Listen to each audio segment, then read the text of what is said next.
So what do I do? Just start. Can't these guys finish and go yet?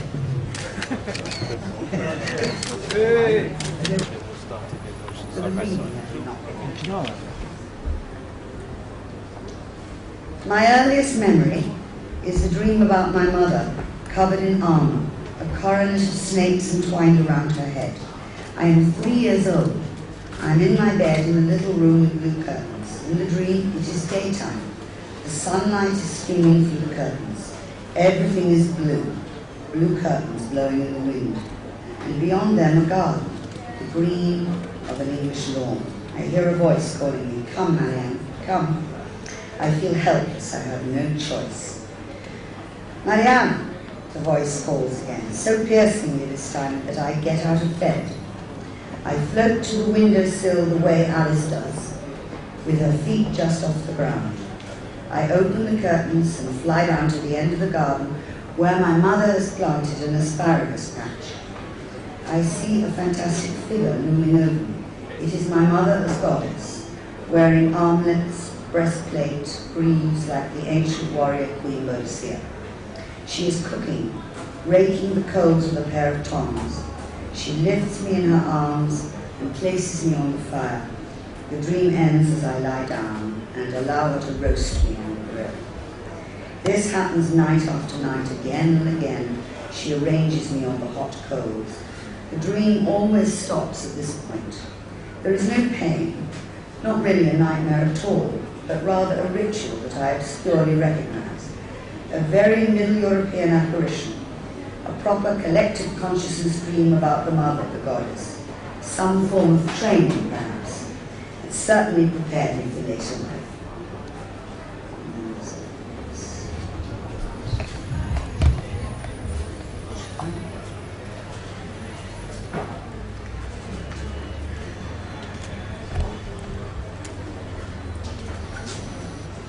So I'm going to read one of my favourite bits, I think it's very funny.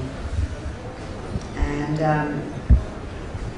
this guy is still a dear friend of mine, and I saw him actually on my book tour when I was in Nashville. He lives in Nashville, and he has a company called Executive Nanny Service. And this is one of the things he did. I'm on his card, it's one of the people he looked after. He's just been looking after Jimmy Smith at the Vienna Jazz Festival. So, I was in very rough shape when I got to LA in summer 1969.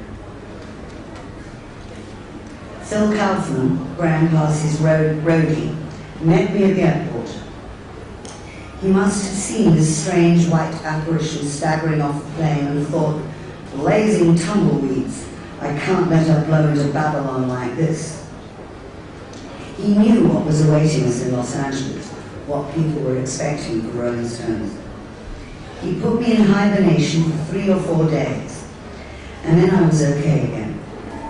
Evidently, I wasn't yet as gone as all that, or I couldn't have bounced back so quickly. Keith and Anita were in about the same shape. We were all chipping at heroin. It was still just a recreational drug. No one had major habits yet. It was just that smack has a particularly pernicious effect on me, more so than anyone else I know. Mick was aware of what I'd been up to, and he had obviously told Phil to go and pick me up at the airport and get me back into shape. Not shape as we think of it now, the gym and jogging and aerobics, but back to life. Phil put me back together. He put me on a course of fruit juice, vitamins, purpodowns and massage until I returned to the land of the living. This was the first time anybody had ever done this for me, but not, alas, the last. I didn't see Mick. I was in some little bungalow in Hollywood Hills. When I had recovered, I was wrapped up with a bow and delivered to him. I had a wonderful time. The Stones were in LA finishing Let It Bleed. Mick had rented a lovely house and Mick and Keith were recording, leaving me and Anita, when she came out, with time on our hands. Our job was to enjoy ourselves, which we did. Anita had a chauffeur and limo outside her house 24 hours a day to take her anywhere she wanted to go. She'd stumble into the limo, go and get some acid and come back and trip.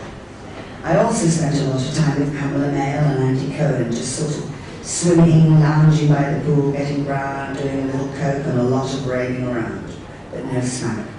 I couldn't drive, so Andy drove me around. We had cocktails in air-conditioned bars. We were having a high old time. But wherever we went, I never mentioned my name. The Stones, I knew, were looked upon as gods of deliverance in their life. They'd reached mythical status by the time they went on that tour in 1969. People had lost faith in the Beatles. They seemed phony and hollow by this point. The Stones were the only thing left, apart from Hendrix, Janis, and Morrison. One of the few times I saw fan frenzy at first hand was when I walked into the Roxy with Mick, Keith, and Anita. It hit us with full force. Mick and Keith had a couple of hours off. What should we do, man? I know, let's go to a club. I don't know who we saw, I can't remember. We walked in and it was like the Aztecs had never seen horses. A hush fell over the room, the band stopped playing. It was like that moment in the day the earth stood still. Mick, who always knew what to do in these situations, made a funny little curtsy, and everybody laughed and we could all breathe again. We sat down, had a drink, looked around. They looked at the girls, took in the scene, and went straight back to the studio to do Parachute One. It was like that. Is that enough?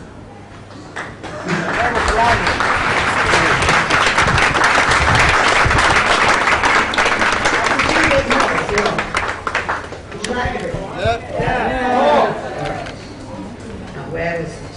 The next part.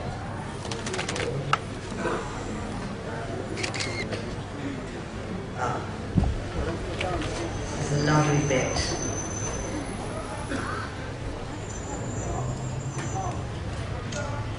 My love affair with Ben was high romance, and the intensity of this great love, fraught with pain, obviously affected people around us very profoundly.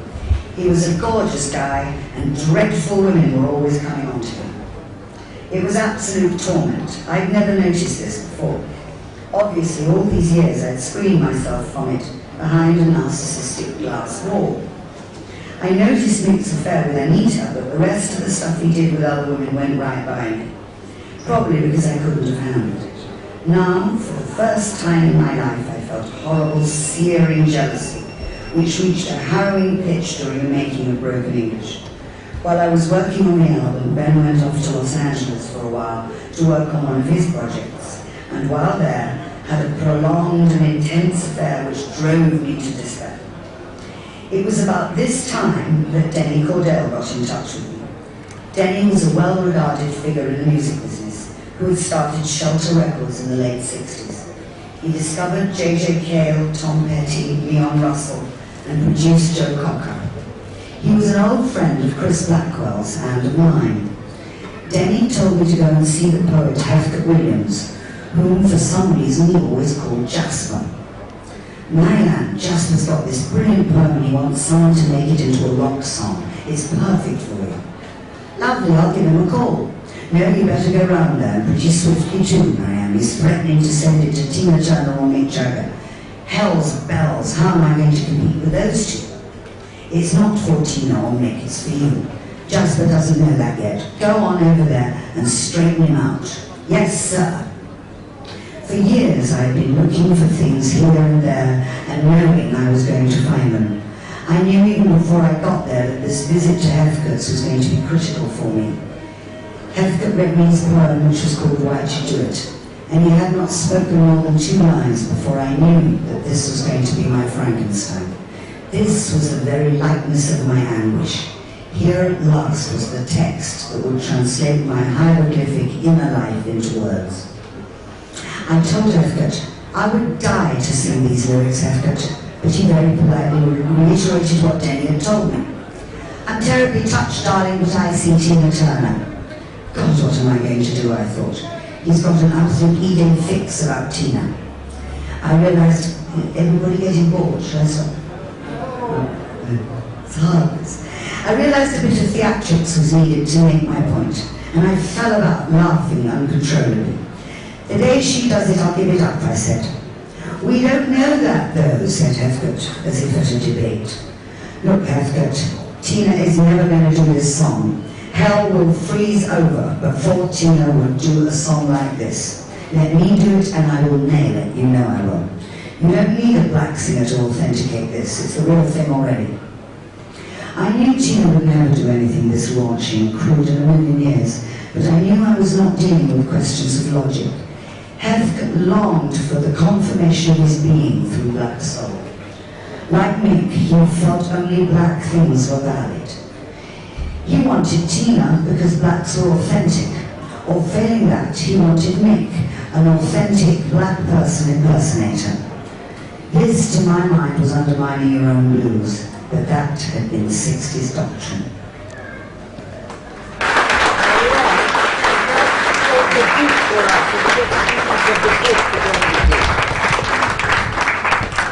Marianne,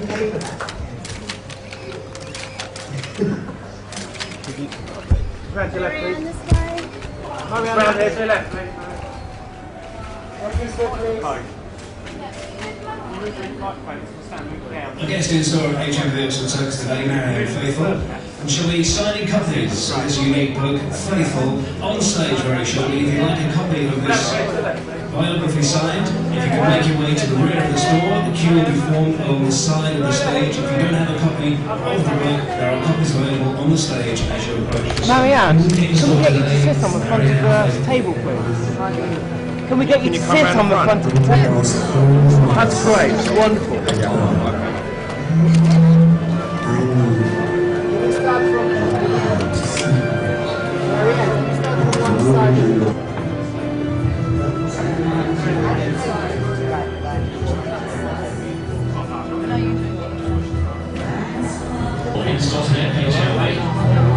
Copies of her biography, Faithfull, you can pick up a copy Can I ask you, were you a big fan? And if so, are you a big fan of Marianne Faithfull?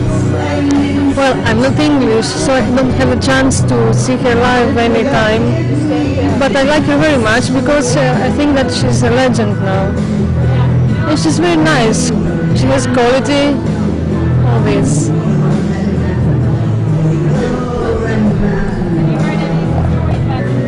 Excuse me, may I ask you, are you a big fan of Marianne Faithfull's? Well, not really. I just came to London to have a holiday and my friend knows her and we went to the concert and had a great time there. It was good. lots of fun. Well, she's good looking. Right? She's very nice. Yeah, she's very nice. I like her. Yeah, she's very nice. Don't get on.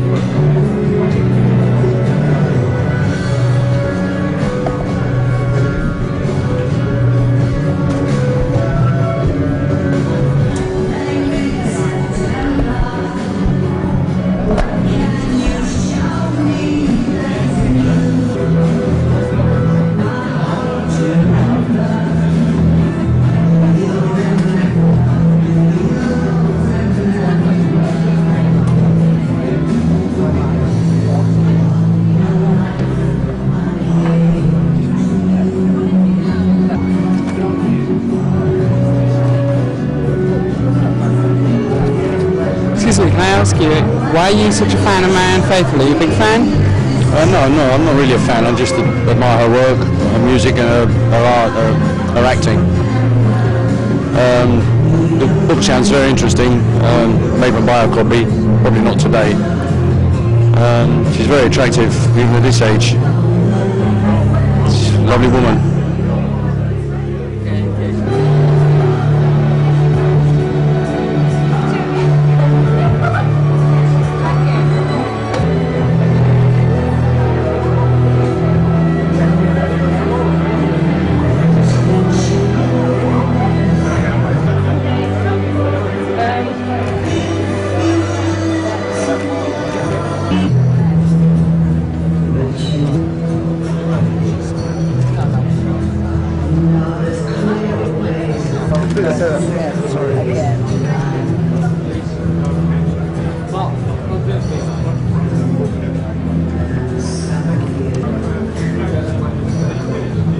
Got this ready for our camera. I'll catch you later, mate.